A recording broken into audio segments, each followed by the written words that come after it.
Season 9, episode 29, number 377 of the Decoded Podcast. This morning, when I was getting ready for the podcast, I was getting March break vibes. Like, I was, Oh, oh, this is a great Saturday for a March break. And then I'm like, it's not March break. But I've made that mistake at least 3 times this morning. Like, oh, what a beautiful, it's not even beautiful out, but I'm like, what a beautiful Saturday morning for March break. hmm. And I'm like, it's not March break.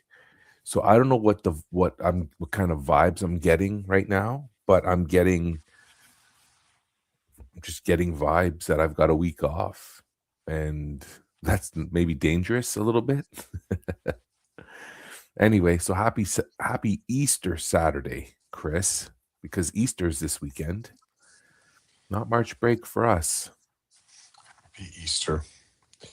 Happy Easter to you. I am not getting any March break vibes. None. I don't have any sense of that. Uh, I am sort of in the. I do have a very clear feel like I did a very clear feel like I am on a holiday. So there's That's good. yeah, I like when it seems like the external matches the internal. Like somehow my brain, my body, the things that I was doing were all in alignment with like, this is stuff that I do when I don't have to spend my time at work. So often it's like I'm doing stuff and I get that. It's like, so this whole play process that I've been a part of, directing this play, going to it after work. Um, okay, actually, here's the thing. So okay, so I on a so we have rehearsals Monday, Wednesday, Sunday. So on a Monday, do my day, work my day, get home, get dinner set up, get people kind of set ready, say hi bye to kids, say hi bye to Karen when she comes home, and then I go and I drive to the theater. We've talked many times in different ways about transition time between having spaciousness between activities. That spaciousness allows for mindset shift. The gearbox sometimes I find as I get older, it's slower to change between um, different default settings. Right, I'm loading up the presets for this next activity, whatever I'm going into. So, to have a 20-minute drive to the theater is good because I can sort of leave behind a little bit my active my active thinking about my family, my active thinking about my job, my active thinking about all the other stuff that sort of is just kept in the working memory. It just kind of softens it a bit. Then I arrive and I can sort of be director. I can sort of be in this role. I can be present in the role, and I don't have to have it's my distractions don't have easy access to me.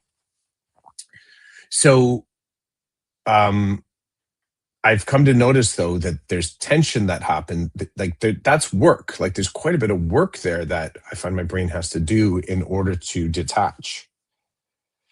So what I noticed even yesterday is that there was no. I didn't have to manually flip the switch. I woke up yesterday morning and I was on holiday. And what was interesting to me about that, as I was sort of thinking about it last night, as coming to the end of the day, is that what was interesting to me is that it was quite effortless. And there was no moment, there was no transitional time where I had to positive self-talk, I had, or reinforcement or attaboy, you deserve this. There was no talk about that. I just got up and started doing Friday without the burden of having to go to work. It was kind of cool, and I felt like that was a far smoother. It's that cruise control that you hit midsummer for a couple weeks before the proximity alert creeps in, and you're like, here comes the school year. That even that first moment where you start to fall out of the it's the first warning when you fall out of a moment in summer where you've burned the boats of the previous year, and then all of a sudden you see, for whatever reason, someone screams "land ho," and the sort of all this you got like you have the next school year on the horizon, right? And you slow your roll, or you just kind of say, "Well, it's still 30 days out. We can see it, but stop looking in the telescope. Stop, putting your eyes to the horizon and trying to measure how long before we get there. Just stay in the moment." Yesterday was very much that. I felt like I was just adrift without having to sort of reassure myself that I deserve a day off. And I was not thinking about having to do anything about work. It was a very nice feeling. And I'm still enjoying that today. I don't know how I got to that state of mind. I really don't, because most times I do have to because I think part of it is because how I start my day is so regulated, as in what time I wake up, my habits in the morning. Um, the habits naturally lead me to a mindset or a preset for the day. But Friday felt a little freestyle. I think that's good for me. I like that. And I like the way you describe how we go on autopilot in the summer and then somebody inevitably yells about the land, you know? It's There kind of a she thing, eh? is. Yeah. And it's like, oh man, you kind of snap out of this. I know what you're talking about. As you say it, I'm like, yeah, it's for me, it's time to refocus a little bit on what's ahead. It's not full focus, but it's like, oh, that's on my mental radar now. I need to start Mhm. dealing with it so that when I get there, I'm good to go. I'm good to get off the boat, go on land, and do that again till I get back onto the boat. I hear you, man. I'm glad Mhm. it's Friday. That's good. Are you having family come over this weekend? Are you going to see family, or is just the Cluffs? We got so this particular weekend, it's flipped back and forth and back and forth and back and forth. It was kind of interesting. But where we landed uh is that Karen's parents are coming here tomorrow night. We're gonna go out for food, and that's pretty much it. Oh, you're Like, going out. yeah, we're going out. Nice. People wanted to go to they wanted to go to there's a local place, the Crow's Nest. Mm. Okay, we're going to the Crow's Nest. What kind of food is it? It's pub. Yeah, Okay. it's a pub. I like it. Um, I but like it. we've consistently had good food there. It's a locally owned. Um, they've always done a good job. The service is good. They're friendly, so it worked out. It'll work out fine. Have I ever seen this place It is. in my time in the new Have we market? driven past it? If I said near the police station in downtown, does that Oh, locate you anywhere? no. Is it No. near the butter tart place? Yeah, if you walked in the front door of the butter tart place, Yeah. walked out the back door, and Oh, walked about 3 or 4 blocks, it's in okay. that direction. Yeah. Gotcha. So Cool. that's yeah. And all I can say, like, we've been there many, many times. It is that restaurant in town that we've spent, probably, as far as consistently, it's probably the space that we've spent more money at consistently than, like, for a single spot. It's gotten a good chunk of our cash. Do you go there? Is this a place you go to for holiday meals? Well, it's feeling like that Okay. because we've been there at Thanksgiving. We've been there for it's kind of just the default mode. That's it, default mode. We've been there for Thanksgiving. We've been there for birthday stuff.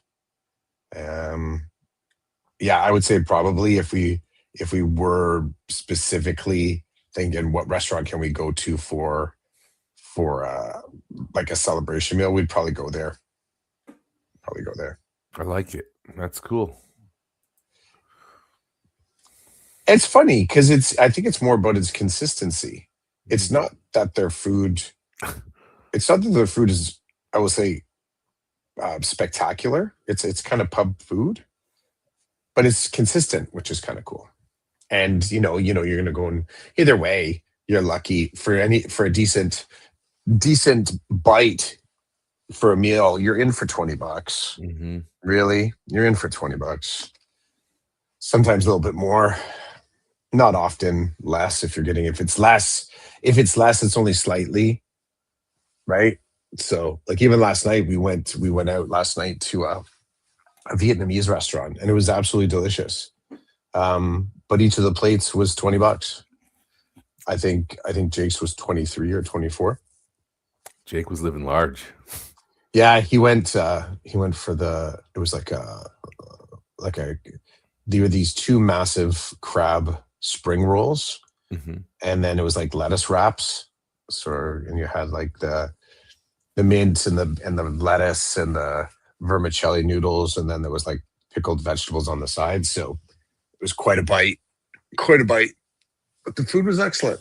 And yeah, mine and Karen's each were like $21 each. Maddie's and Jake's were like $23 each. So it happens. You can't do it. You can't do it. I Hmm. get it. I get it. I wanted to just put into the cast was something that I mentioned to you in one of our polos this week, and it's the language, that language thing about well, it's flat out. It's when you say my kids. Can I talk about my kids? You can talk about your kids. Talk about my kids. Um, in the last few years, I've learned that school boards are not effective purveyors of wellness. They have words that they will say, take care of your wellness, take care of yourself.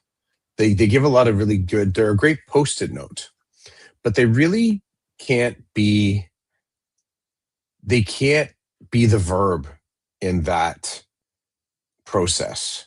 It's a lot of nouns. Sometimes it's just adjectives. Like, they're kind of just giving descriptions of what you should do, but there isn't a lot of calls to action that they're going to directly play a part of.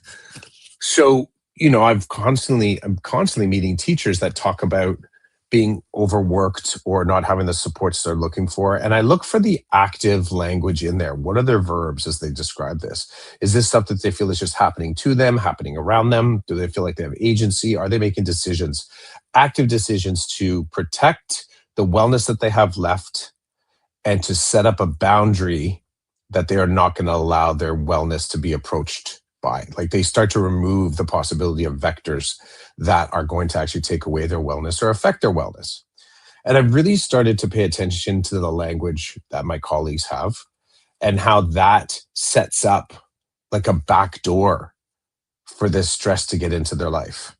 They actually set up this almost like the ability for the system to hack them by not holding their boundaries, not paying attention to their boundaries, not fortifying their boundaries. And one of the areas that I've started to really kind of focus in on, and I find that it can be a little controversial sometimes. Sorry, not controversial, polarizing. It's polarizing. Is this idea when we talk about the students in the school as our kids, my kids. And this came up when I was at a CPI training a couple weeks ago, and I was sitting with I was at a table with some educational assistants. And I tell you, I love the fact that I can just kind of flow and sit anywhere, that I can just kind of like connect and chat with anyone. I get it. We all have our silos, but I'll like talk to anybody.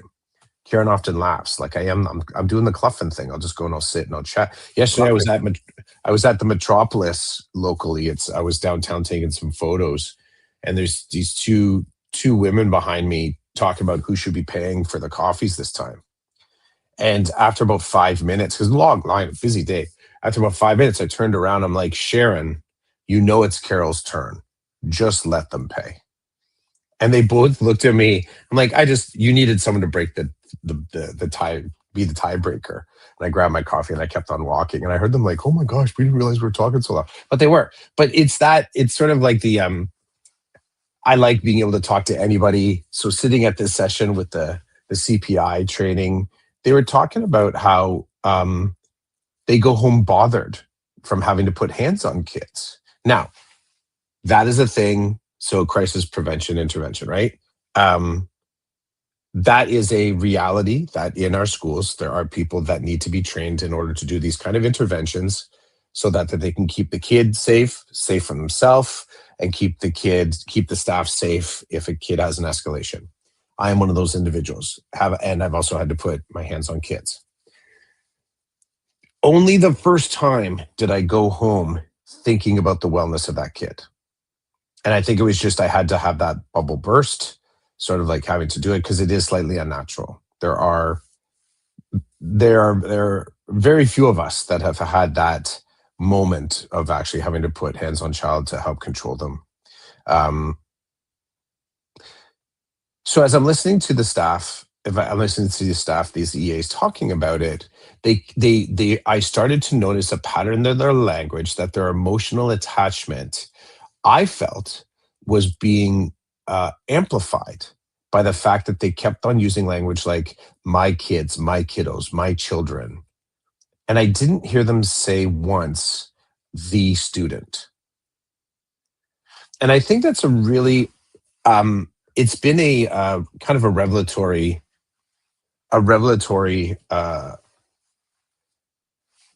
flipping of the script for me. And I shared with you that I had the experience of the one time talking with someone where I said my kids, and I was actually talking about my own children, and the look on their face, the person I was talking to, they're like, how could this possibly something that, like, they were having this real kind of quizzical look on their face. And what I realized is they thought I was, when I said my kids, that I was actually talking about students. And the thing that I was talking about just couldn't have ever been a thing that happened in a classroom. So I got them in this, like, I got them kind of trapped. They didn't know what they were actually listening to at some point. Eventually I kind of mentioned, like, again, my kids, Maddie and Jake, and I kind of went on with the example. But I think that mixing of language, I'm going to fall on the side of I think it damages wellness. And I think it damages wellness in so much as that it it it works against, I think, the professional training that allows us to make, whether, operational, functional, safety, educational, like sometimes not personalizing and sort of overemphasizing the sense of ownership, paternal ownership over the child.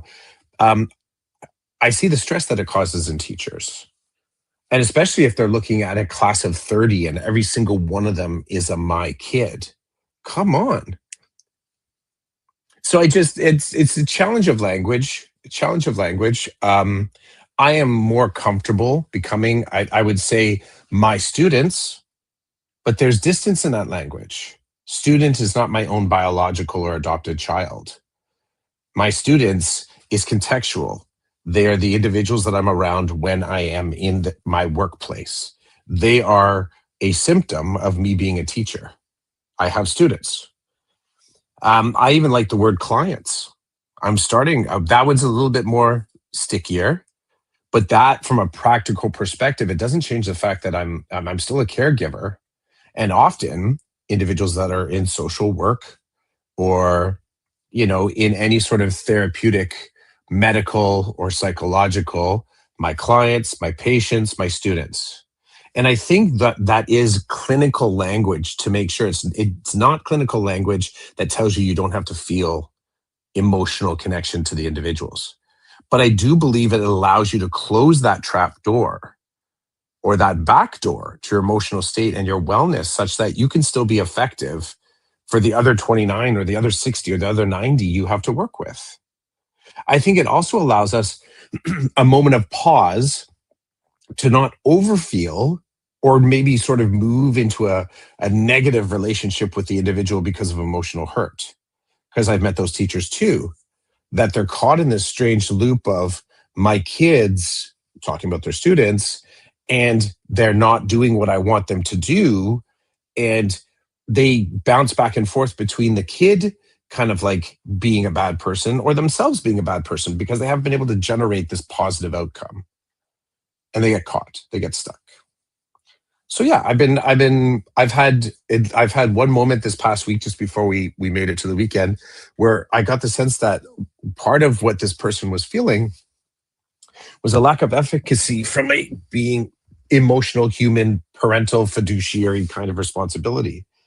But technically, they were doing everything right. And I reminded them, I'm like, technically, you are following the path here. This is the plan. Stick to it. They were like, but they're so upset. I'm like, that's fine. Being upset is the natural byproduct of not getting what you want. And you can sort of have that in a lot of, low level to like high level.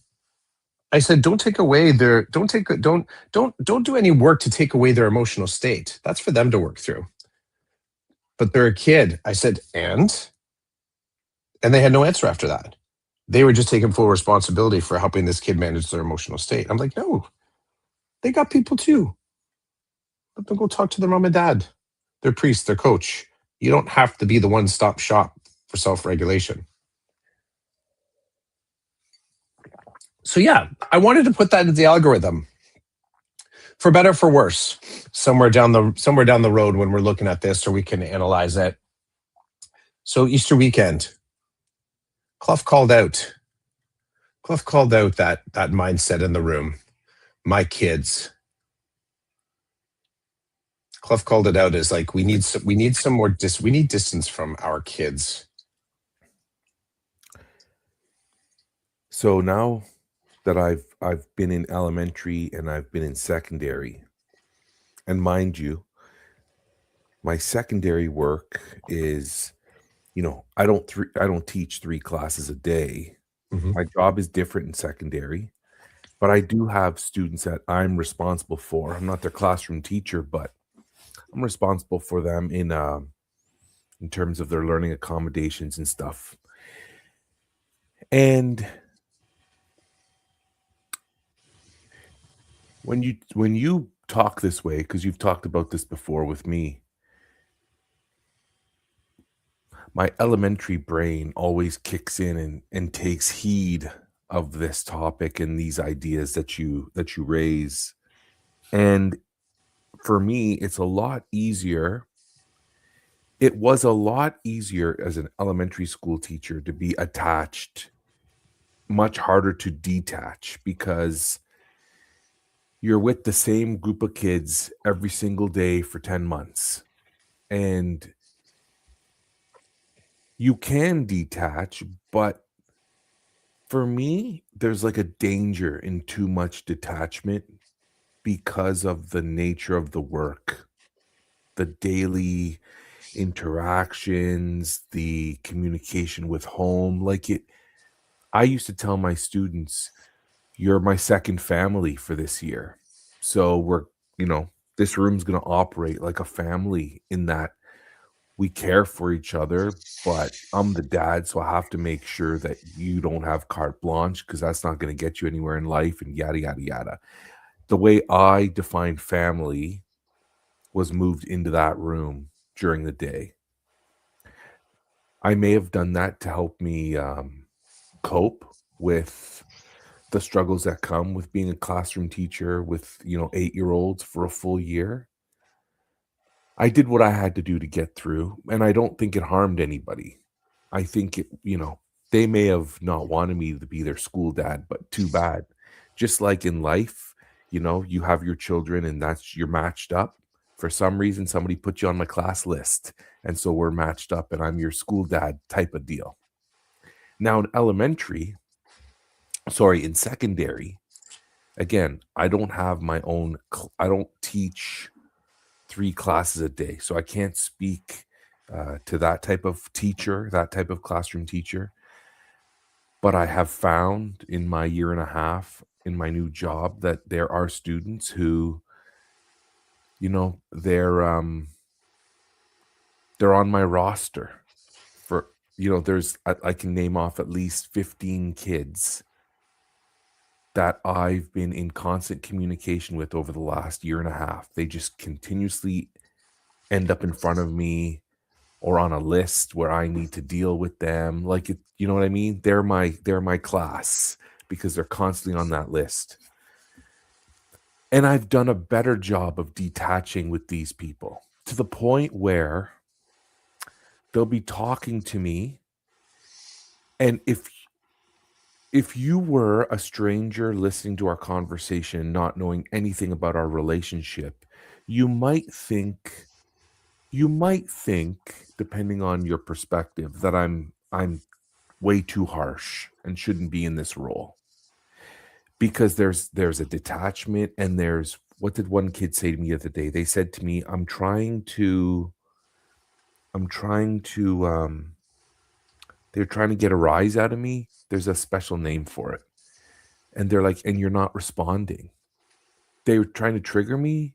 There's some word that the kids use. Anyway, they're like, I'm trying to trigger you. And I'm like, great. Thanks for letting me know. Now go back to class. They're like, it's not working. How come you're not falling for it? Trigger bait, bait something, rage bait. I'm trying to rage bait you. I'm like, well, I'm sorry to disappoint you. Go back to class. You came, we talked about your problem. Now it's clear that you're just avoiding class. That's a problem. See ya. Oh, you're so this, you're so that. I'm trying to rage bait you. It's not working. Great. I've known you for a year and a half. I know how you operate. You're simple. Go back to class. Um, it's been easier for me to detach, to treat them more like clients when they need that from me. Because other times they actually do need to sit down as they're crying, and I just sit and I'm like, I'm listening. I'm not judging. I'm not this. I'm just going to listen to you. So let it out. Let it all out. And then when they're done, it's like, are we moving into action, or are we still like, direct me? Do you just need me to be the caring adult listening to you and telling you, it's going to be okay in 5 years from now? This is nothing, blah, blah, blah. Or do you want me? What do you want? You know? Um, like I would if I was counseling someone on the side. And I'm appreciative that for me, I have these two perspectives. When I was elementary school teacher, but I was still more detached as an elementary school teacher than some of my counterparts. I know some classroom teachers that were just so hip deep and invested in their students that it was a little bit annoying. Like, dude, you're not their mom. Back off. You do what you can when you're here, and then they go home or they go wherever. Like, you can't save them. This is their life. You are part of the trajectory this year. I want to share something about a student that I connected with that I really liked, but still understood that there was a disconnect. Okay. So this year, my son played on a hockey team in a different city, and he played with a boy whose brother I taught a million in 2011. I taught the older brother. Okay. And at that time, this kid didn't have any siblings. It was just him, I think. Anyway, fast forward to today, the kid I taught has a brother that's my son's age. They played hockey, and the mom and recognized me, and we were chatting or whatever. And since the day that they made the same team, the mom was talking about her older kid that I taught. And I was like, I can't find any pictures of him. And to even in my mind, I placed him in the wrong school. So when I said to the mom, "Oh yeah, I taught him here," she's like, "No, you didn't. You taught him here." And I'm like, "What?" My brain, for whatever reason, was reluctant to identify that I remembered him. I remembered his face and everything, but I remembered him at the wrong school. I don't know why. Anyway, yesterday I'm going through my stuff and I find this picture. So this picture, I think it's 2011. This is me right here. And the premier at the time, Dalton McGinty, had come to visit my class and read a story to my kids. And I'm looking at this picture, I'm looking at the kids, and I'm remembering different things about the kids. I'm remembering their character and their nicknames and stuff. This kid right here, this is the kid who I taught in grade 2, who now my son played hockey with his brother. So this kid like is an adult. He has a real job. He wakes up in the morning, he's tortured just like the rest of us, goes to a real job, does his work or whatever. But I found this picture. I took a picture of it and I sent it to the mom and I said, "Oh my God." It took a whole hockey season, but I finally found a picture of him with me at the school that I didn't think I taught him at. And she was like, "I can't wait to show him." But when I look at this group, for example, there was this kid was a kid that I really connected with. You know, it was I did not pretend to be his parent, but it was one of those situations where if another teacher was saying something about him, you know, maybe not speaking professionally, I'd be like, "You need to stop. We don't talk about kids like that," or whatever. "You don't even know the kid. I teach him every day." Blah, blah, blah, right? So there's a little bit of that, but when I look at that picture, I don't think of any of these kids as like me trying to save them, or there was none of that. It was just like, yeah, some of you had a shitty home life, some of you had a shitty school life, and I'm like, we're together from this time to this time. Let's make the best of it, right? And if something happened outside of school that was traumatic or whatever, of course, I'd be there to support in the way that I could and should as their teacher every day for a whole year.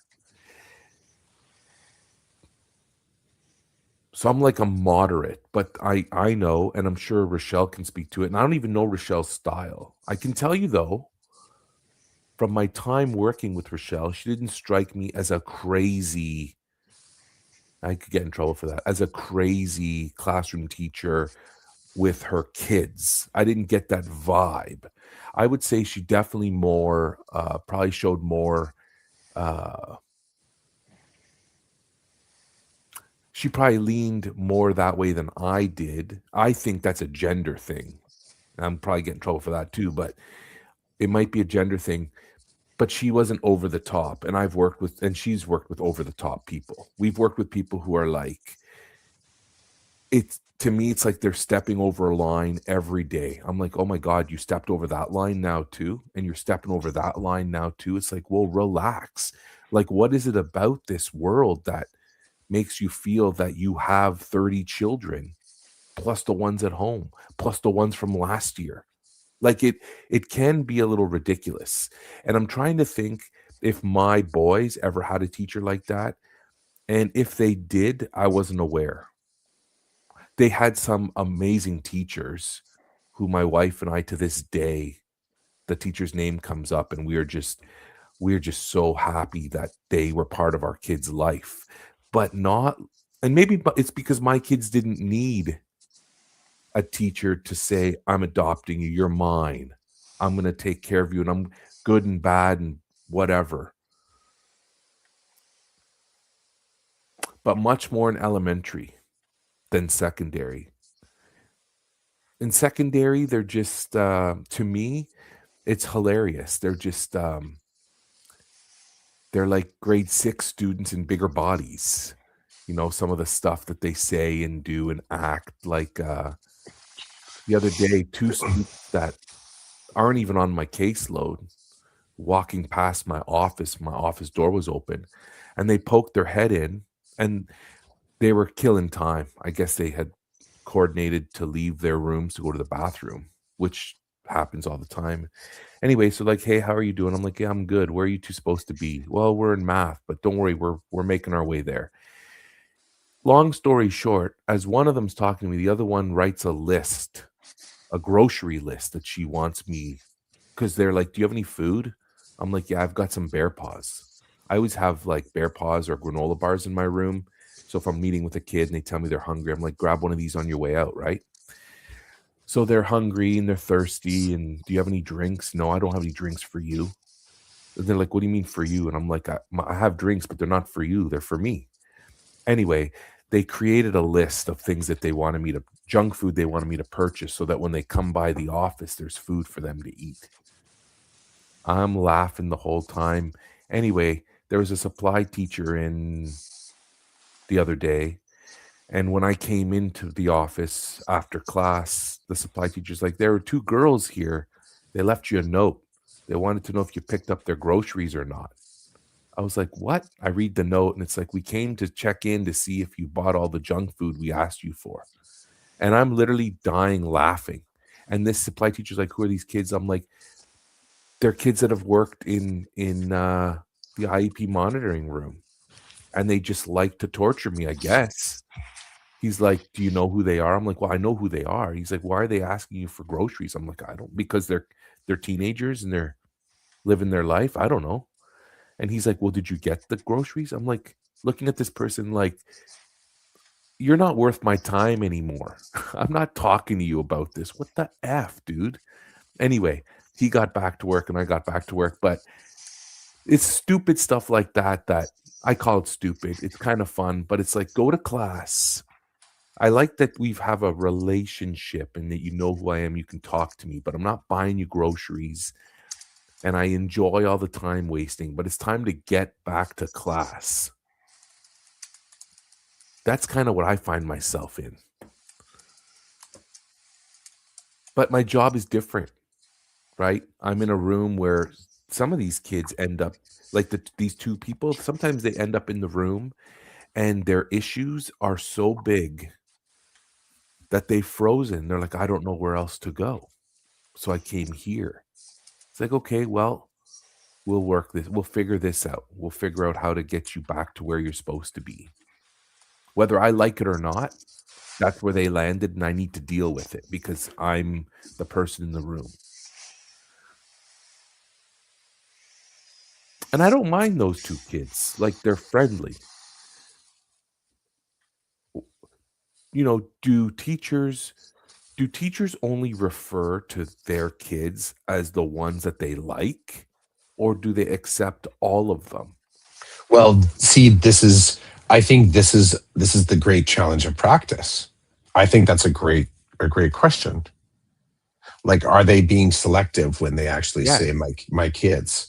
Um, I don't know, but I would still argue that I would say it makes sense because as humans, this is what we do, But you right? said the other day, Mhm. to this point, you said that when we're detached, could we not better serve all the students I rather do than believe that. yeah. I fundamentally do believe that because part of it is the blind spots that are created when you draw too deep an affinity with any specific group or individual. It naturally is. There's finite resources, right? This is Mhm, sometimes where some humans get into trouble, where their actions look strange to other adults in the school because the they seem to be overly focused on a relationship with a specific small group of kids, right? And that's where I think you do shift from caregiver into parental role. That's a positive thing. Or sometimes it can be put you in that space of, potentially grooming. And grooming has a wide spectrum, but basically grooming is, I think, on the positive side, derivative of parenting. You are actually trying to sort of very intentionally direct this kid not only academically but socially, culturally, religiously. Like, you're sort of taking in more elements that you're trying to direct them to a certain space. The dark side is the obvious one, where you're grooming for a type of relationship that's completely inappropriate. mhm. So I think I like, as we do on this pod, to open up these topics that I don't have I don't get into them as actively and as energetically as I do with you. And when I look at my own wellness maintenance plan, I do see, for me, there is a there is a downside to building relationships with students that are too close. because I don't want to carry them home with me. Mm. I don't want to drive home and use up that transition time to my home life thinking about my students. I want to work on relationships that are a little bit more contextual, and that professional decorum is imbued or sort of like built around having resources while I'm in that building that satisfy the needs of the relationship. So not such that I'm not out going grocery shopping and thinking to myself, you know what, I should pick up snacks for my classroom because those students I feel are not eating well, right? I want the institution to satisfy those things. I can be the deliverer of it, but it's not going to come from my social credit, my financial credit, my wellness credit. I want to be able to say, because I do believe I'm a good person and trained to sort of help kids, hey, school, I need these things to help these kids. I don't want to be looking for my tax credit because I've spent extra, like, I've always really like that element bugs me, really bugs me. I appreciate it, but it bugs me because it smacks of a philosophy that I'm starting to see as more problematic. The fact that you're paying money out of your pocket for people you don't know. And I'm really dressing it down. I'm really dressing it down. And I'm not intentionally trying to harsh on this. Um, and again, I've noticed it from my own wellness perspective that the detachment is incredibly useful. And then I observe how sometimes other people talk and they lose their logic because they've lost themselves in the relationship. They can't see the rules of engagement anymore. A line has been crossed, not necessarily negatively, it can just be a mental line that's crossed over. And in my measure, sometimes I'm like you're having way too big of emotions for something that has a really practical approach. And when you have the big emotions, because you've invested,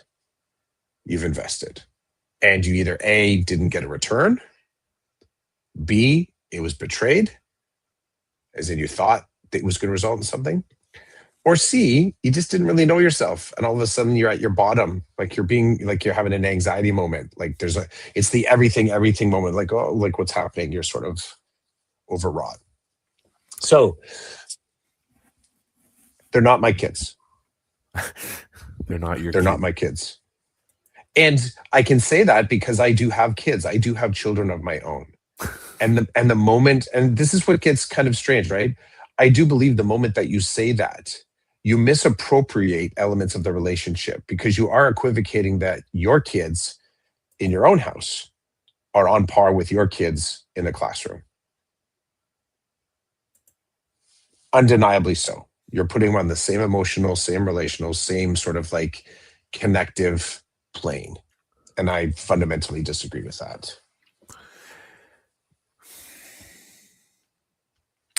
I'm not there either, bro. And I think I've told you about the whole, at the start of every school year with my new group, I would tell them I'm not a hugger. That's the other thing too, right? Some teachers they'll give I've gotten hugs. several out of you, but I think I steal them from you. That's different, man. But Hmm.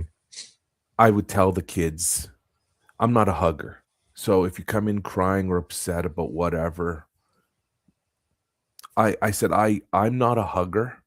I will hug my immediate family, and even then, I'm not a big hugger. So it's like, Mhm. you're not getting that from me. Inevitably, they always know who the teachers are in the building that will do that, and that's the thing, man. Some people are really good at that. Some people invite that. They want that in my perspective, not a bad way. You Mhm. know, there are teachers who I'm like, they mean nothing by that hug. This is just who they are. This is how this individual operates. I'm not like that. I'm not hugging anybody. I mean, and when I do, it's not. I'm not walking up to people throwing my arms out usually. I'm not. So, I'm not going to do that for kids either. Um, I think in other ways maybe I show I think in some way shape or form we do identify that they are our kids, but it's a spectrum. I know for you, I know, and maybe this isn't an our kids thing, but if one of your students came up to you with a really heavy situation and needed your help, I know you would certainly do everything you could to ensure their safety and make sure that they're moving in the right direction. I know that.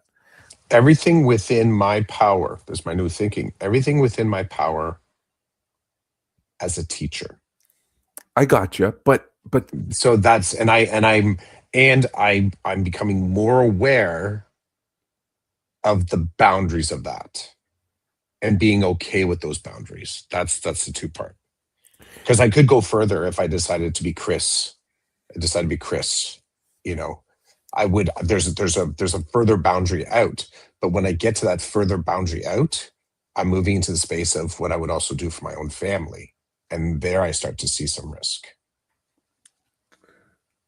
I think when you explain it that way, I think risk is mitigated when we do certain things um, to ensure that other people are involved and are aware of the situation and can step in if need be. That was when I was re-engagement, that was big, right? Because there was a lot of me in the student, like one-on-one. There weren't other people around. So I had to find ways to mitigate risk to ensure that I was operating as a teacher at all times that I was teaching.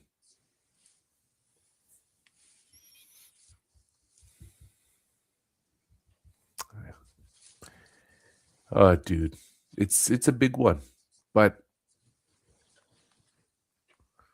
I'll still buy bear paws. Will you? Yeah, I'll still buy bear paws. I think So for me, it's I'm not where you're at. There's still I have some like vibes in me that make me feel like a teacher, and that's one of them. To spend a little bit of my own money to have a snack for a kid in the room, it does something to me that makes me feel that I'm part of those weirdos. And for some reason, that scratches my itch to say, "Oh, check that box off." I'm one of the weird I have a connection to the weirdo teachers, and it's because I spend, I don't know, $10 every 2 months on a big box of bear paws that when a kid's walking by and chats me up, I'm like, "Hey, grab a bear paw on the way out." Or a kid's talking to me like, "I'm really hungry." I'm like, "I've got a bear paw if you want one." Um, there's something about that that works for me. So I do it. I still have a lot of like I could see a therapist just for work. I still because when I was in elementary school, there was a part of me and a time where I was looking outward to the people around me and how they were running their classrooms and doing their things. And then I was comparing myself. I was comparing myself because I wanted to have a good classroom. I wanted it to be um physically comfortable, like safe space. I wanted to be visually appealing and engaging. I wanted to do all these things to help my kids learn. What happened was I ended up learning what my style was, what worked for me, but what also was was scientifically sound for kids. Whether it looked nice or didn't look nice, um, what I did in my classroom, I could defend, and I could defend it in a way that what I was doing was according to the publications and the research was good for kids. So it was, why do you have that poster there? What's that for? Well, that's an anchor chart for this and this. Well, why would you put that there? Well, because I know that when kids are learning, this type of stuff helps them learn better. Well, where'd you learn that? Well, I can tell you. Just give me a second. Let me go to my computer. I became that kind of drilled down.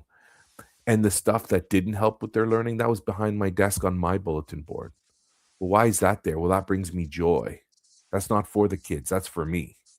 Isn't this my space? In my space, I'm going to have what I I'm going to have to help me. And then on the walls and this and that, that's for them. I got over that, but it took many years. And it was competitive in that, oh my God, that looks so good. What am I? How come I can't do that? How come? Now, a lot of this goes back to how, my childhood, right? Little role in psychology. There's a lot of connections. But I finally grew out of it and I grew into myself and I knew what worked for me and what my strengths were as a teacher and what my areas of need were as a teacher. And so I worked on that. And now, which I love that I had arrived at that space because there are still lots of teachers who aren't. They're always comparing themselves to somebody else. And because of that, everybody's doing that in the building. It's very competitive and people are doing things for the wrong reasons sometimes. I'm not there anymore. So, which I'm really happy about for me. And little Roland is happy too. He's like, good job, big Roland. You made it out of that circular trap that you've been living in for so long.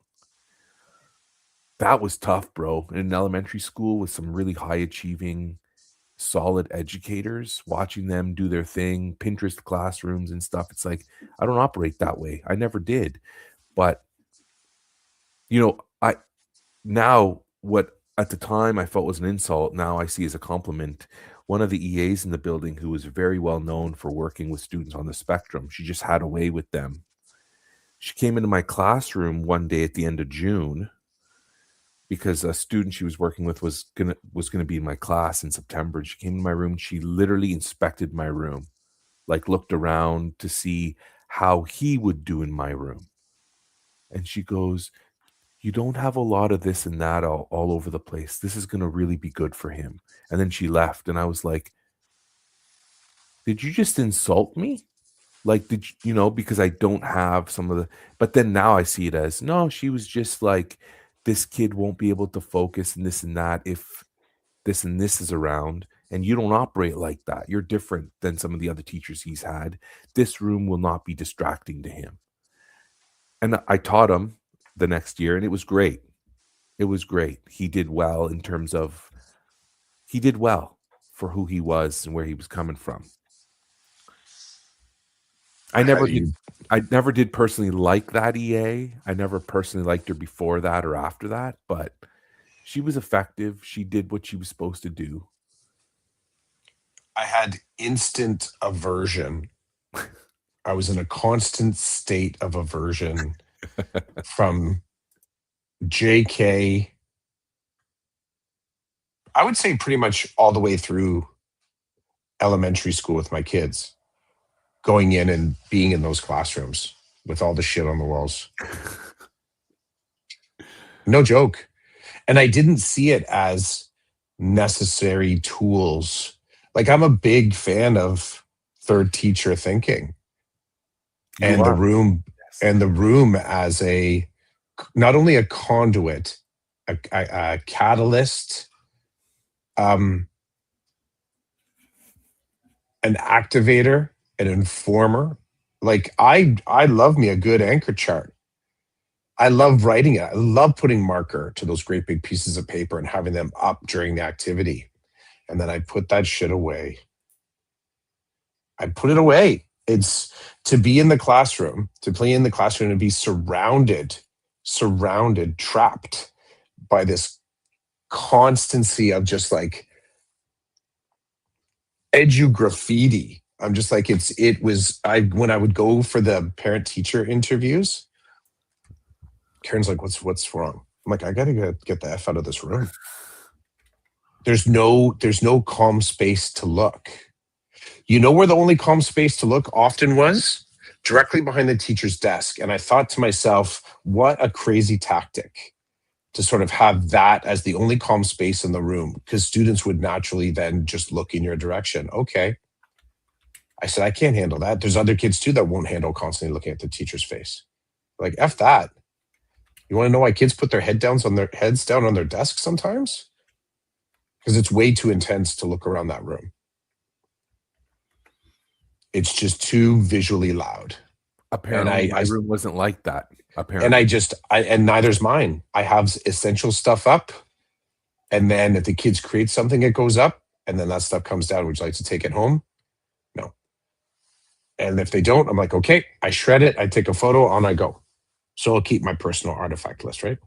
With some administrators, there was a lot of, um, what's the word I'm looking for? There was a lot of, Poster envy. pressure. There was a lot of pressure, Yeah, misguided, entirely misguided. a lot of pressure to have certain things up on the wall. I Yep. get the learning stuff, the anchor charts and success criteria. I get that. They're reference materials for students to do their work. But As long as there was a logic to the design that said, here is the station where we're working on cursive writing. yeah, Here is the fair enough. station where we're highlighting historical facts, so that you actually could do kind of a marketplace or museum or gallery. Teachers often, what I noticed, they enforced gallery walks for their students, which are these temporary installations of stuff on the desks or on the wall. But my God, they did not enforce the same thinking for themselves. And I always wondered to myself, is this like you worried that someone's going to accuse that you're not doing your job? And you need to have these artifacts of teaching so up all the time to kind of like account that you were here, you did your job, you did this thing. Because I'm looking at something, I'm like, that's from 1985. Even if it's still relevant, it shouldn't be up on the wall. My argument.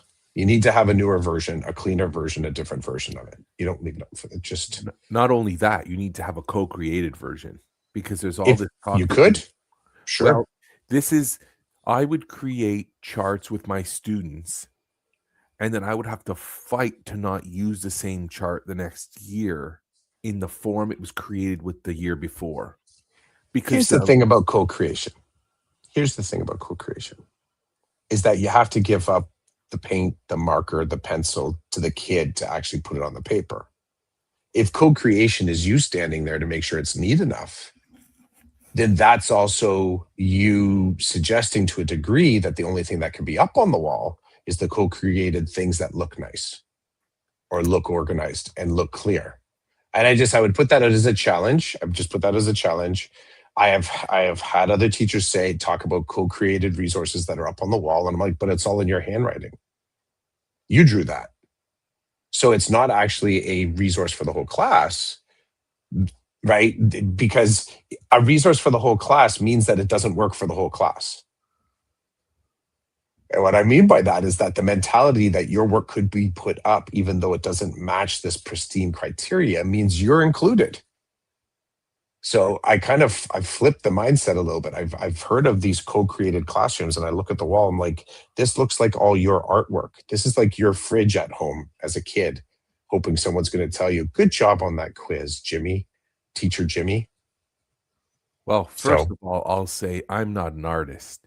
So right. when I would record the information from the students on the charts, it was regular Roland printing. There was Mhm. nothing about my the anchor charts in our room, text on the paper, right? Because Mhm. I don't operate other ways. But I mean, I would argue in grade 1 to 3 class, for efficiency's sake, I was doing the writing on the papers, Mhm. but we were doing we were working together. I would say in a grade 7 or 8 class. Now that's even in grade 1 to 3, there were some charts that they went and did on their own with their group. Anyway, long story short, the stuff on the wall in my rooms were stuff that the students could access to help them with their work.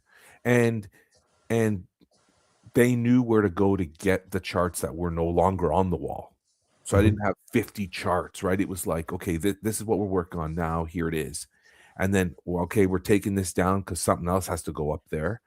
And Right. this will be over here, which was that was awesome when kids are like, where's that anchor chart that we made about this? I'm like, it's probably in the pile of charts.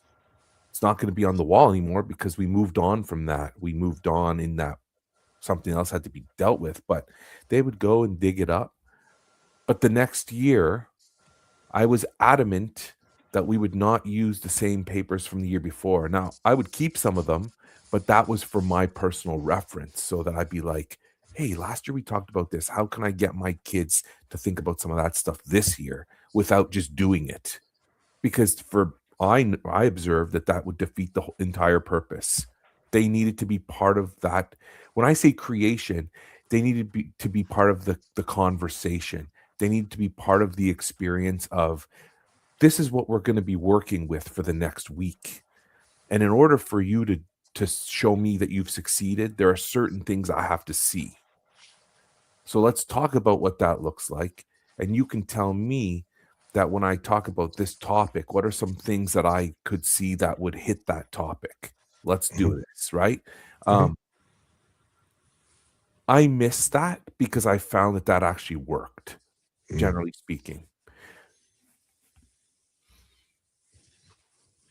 But I hear what you're saying, and it's that whole when I moved from one school to another, somebody said to me, "Oh my God, so are you gonna do?" And then they named XYZ that I had done at the last school. And I remember saying to them confidently, "I don't know." And they're like, "What do you mean you don't know?" I said, "I don't know because this is a new school, it's a new class. They're gonna be different than my last class. Why would I just assume that uh, they were like, well, this is what you're known for, so you're just gonna keep it rolling?" I said, "No, no, you're gonna get to know me a little bit this year. That's not how I roll. Every class is different. The amazing stuff we did last year, I could try to replicate that this year and it might not work and it will defeat the entire purpose because the kids are going to look at me like, this isn't our classroom. This is your classroom.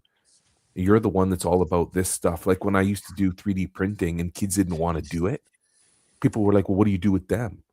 I'm like, well, they get to continue learning in this way or that way. They don't need to be part of the 3D printing stuff. And what kind of teacher am I if I've basically forced everybody to have to go through that way? Then what am I doing? It defeats the whole purpose of what I'm trying to do. They would just look at me like, "What? What do you mean?" I'm like, "Well, there's always going to be a group of kids that don't want to do what I think we should be doing." Sometimes it's really annoying and upsetting, and other times it's, well, I should probably have 2 or 3 backup plans for everything because kids aren't always going to show their best learning one way. I shouldn't I be open to a variety of ways and then room for negotiation? I you know, I remember being in school, there was no negotiation. The teacher would stand at the front of the class, tell you what you were learning and how you're gonna show your learning. And because I was an idiot most of the time in a corner, not able to meet the expectation, a little role in psychology will tell you, "I'm dumb as F." But adult Roland will tell you that's not how people always learn, and that's how school was run back in the day. I didn't do well with that. I didn't fit that mold ever. Well, now I try not to run my stuff like that so that there are little people in the room that don't have the same issues I had. I do my best to work with them as best as I can. At least I'm open. I remember teachers that dude, I missed so many recesses in grade 3 because Mrs. Masterson was like, "You can't learn. You never do anything that I tell you to do and how to do it." And I just sit there and look at her like I would never say anything, but the answer was, "I can't do it the way you want it done. I don't even know what we're doing here. And I'm going to keep my mouth shut so my dad won't beat the hell out of me when I go home because you called and said I don't do any work at school." You like there's the layers and the politics and it's like so little Roland just sat there every recess and I'm like, I'm missing my recess and I still don't know what to do for this lady. And it was me. You'll love this. Me, a couple of other students, and Felice. Bro, Felice had just come from Italy. The kid couldn't speak a lick of English. He missed every recess with me because he couldn't get his work done. And I remember thinking, as dumb as I remember thinking, he can't speak the language. He doesn't know what's going on ever.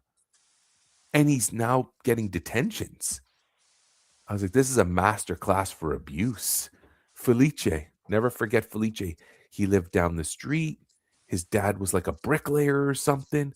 They literally got off the plane, moved into this beautiful brick house down the street, and then he's in grade 3 in an English classroom, lost all day long. At least I could speak the language. But I'd look, I'm like, she's torturing the kid. But it was one of those things where it's like, okay, well, if she's in the corner yelling at him, then that means I'm not getting yelled at.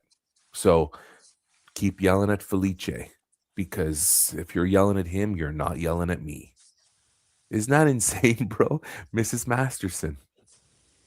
I remember that all too well. Little Roland psychology's in me right now crying. Stop. Don't talk about her. Yeah.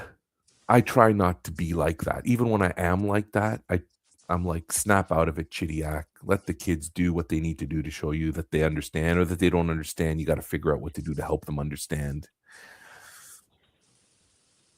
Yeah. Snap out of it, Chidiac. Snap out of it, Chidiac.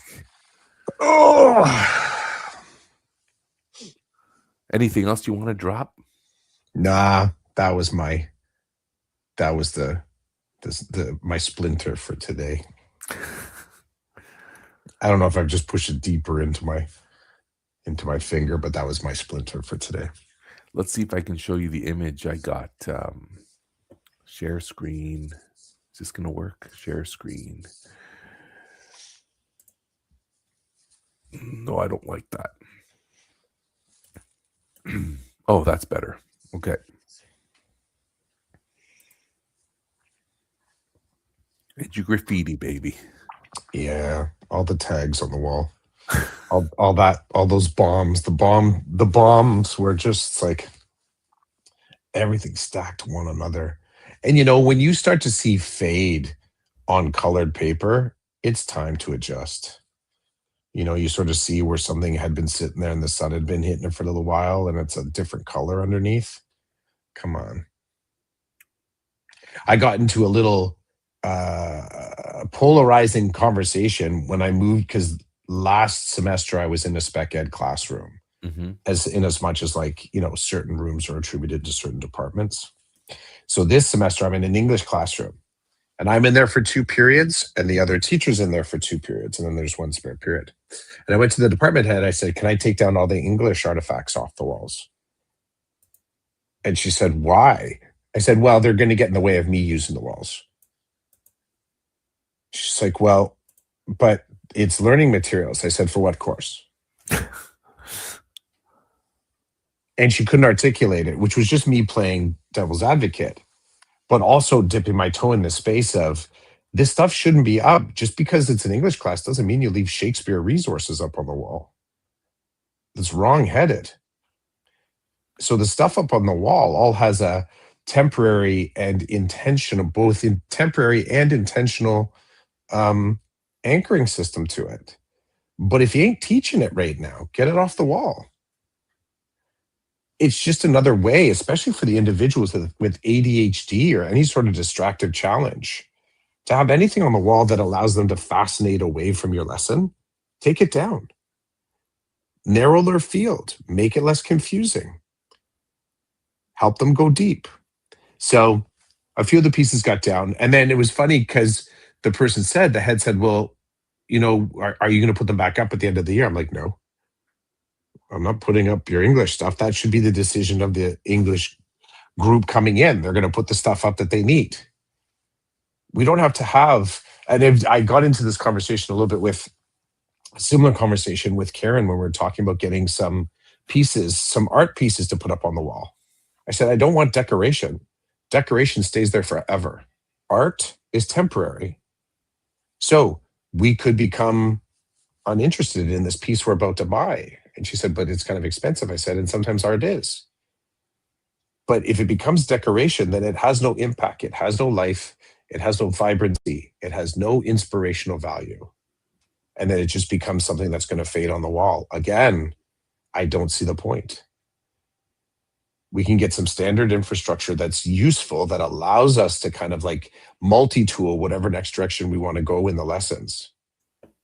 But apart from that, edu graffiti and edu decorations are not useful. We don't need to do things to remind us we're in a school. We need things up on the walls that remind kids how to learn, what to learn, where we're going, a little bit of where we've been. Those anchor charts, I don't keep any of them. I just take photos of all of them and keep digital copy. That's it. And you know my process. Whenever I have a classroom that's dedicated to me, I've done this for years. I strip it down. I sit down in the middle of the room and I take notes. What do I want to use that space for this year? What do I want to use this lighted space for this year? Where am I going to put the desks? What will be the impact of having a desk facing at this 45-degree angle versus this 45-degree angle? I take a whole day to do that. One of the days coming in the summer, I sit there on a rolly chair in the middle of it and I just kind of spin around in a lazy 360 and think about the lessons that could happen in that room in the oncoming year. And I think if more instructors did that, we would have better looking and better usage of our classrooms. I think that type of mental agility has to start when there's no kids in the room. The other decision I make is like which of my learning materials that I co-created, where I was the 75% of it and the students were the 25, what ones can I offload to the students to co-create where they become the 75 and I'm the 25? That's the other thing I do very intentionally. In the middle of my lesson, I'll put a big piece of chart paper down in front of a random student, give them a marker, and I'll say, I need you to take down the key words from what I'm about to talk about. And they just look at me like, what? I'm like, in my mind, I'm like, I have just triggered a basic skill that you should be able to do. Write on a piece of paper. When they can't, we'll walk through that. But other kids, they give it a try. I put it up on the wall. There it is. One time I used to put together a slide deck for every year of all the anchor charts. And then I would just keep it as in the materials for when I taught the course again. I'm like, here's some of the anchor charts from last year. It's a slide deck. There's 280 slides. You're welcome to look at it at any point you want. And it would basically like I would include it if I had a TPA year. Here's how I'm sort of like reflecting on my practice. I have all my charts from last year. Here's how I kind of changed things into the next year. I just keep a digital copy. And the students could then have it too. So, have you seen the post recently that Zoe B's putting up? They come across my feed every now and again. Yeah, it's interesting. It taps part of what they're talking about. It's interesting. So Zoe's looking for I don't even know what the activity is called, but I remember it's like mystery visits. I guess she's teaching faculty. She's teaching, I think, new teachers. Mm-hmm. And she sort of, it led into this other space that some of the things that she remembers fondly talking about, this 21st century learning, which we don't use that term anymore. But she said, she really misses some of that vibrancy of being able to talk about these things, like what we're talking about today in pedagogy and lesson design. And she sort of makes comments about stuff like that. Like, do you remember the pirate? Do you remember Teach Like a Pirate? The TLAP people? I never got into Dave Burgess, yes. The pirate. And I'm not saying we need to go back to the pirate, but that was like a time in EDU where you had these, future-facing consultants that were bringing these, kind of going out into the field and bringing these ideas back to the schools, because we don't really have those consultants anymore. Our conversation right now about classroom design reminds me of conversations I used to be in a decade ago. I'm not in them much anymore. And her comment, what was interesting was like, she's talking about these things to the new students. These are they millennial, Gen Z, whatever the heck they are, whatever this new cohort of candidates coming in, and they're completely disconnected from some of these OG ideas. Like they're just not developing. They're not developing these ideas. So she mentions them, talks about, they're like, what? What? Back when Twitter was a viable space to learn about EDU. And this is what it struck me as. So, and she's also commented on the I think this sort of new lens, this refreshed lens that you have as you get closer to retirement, and you start to think about, I think part of the conversation is how do you end strong? So how do you end strong and relevant? So you feel like you can kind of like put a period at the end of that sentence and not just kind of fade away. So, but that's for another holiday weekend. Awesome. So this isn't March break Saturday, right? No, no. I have to remember that.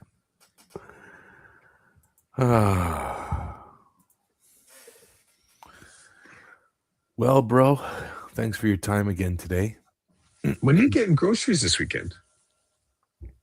It's a good question. No idea. Karen asked me last night. She said, "Are you going to put a list together for tomorrow?" I'm like, maybe I'll go do real life groceries. Okay. And the look on everybody's face is like, "You're not going to order ahead of time." I'm like, well, maybe I'll go in. I'll go buy groceries in person.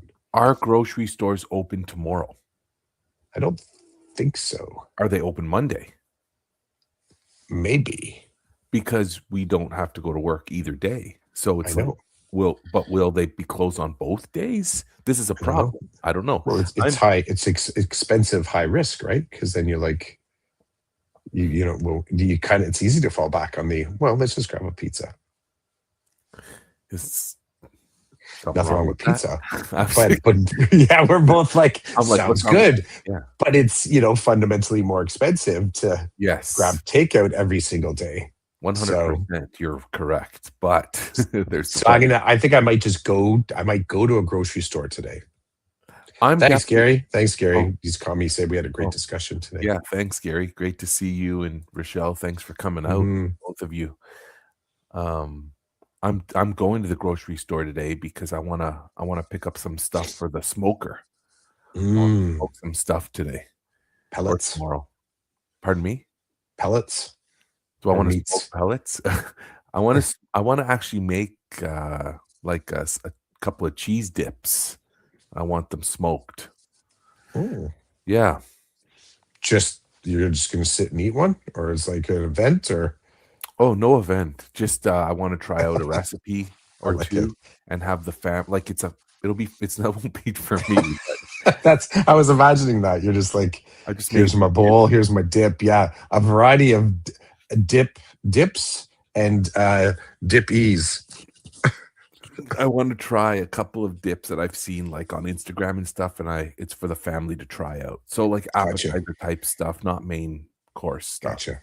Yeah. Report back. I like the idea of smoked dips. That was funny for you. Not the whole thing. I'll have some. Yeah. Buddy, you deserve it. You deserve it. Go make yourself a dip. Awesome. Okay, well, this was season 9, episode 29, number 377 of the Decoder Podcast. Happy Easter to everybody who celebrates. Joyeux Pâques. Joyeux Pâques. Yeah, we'll talk to you later. Ciao, man.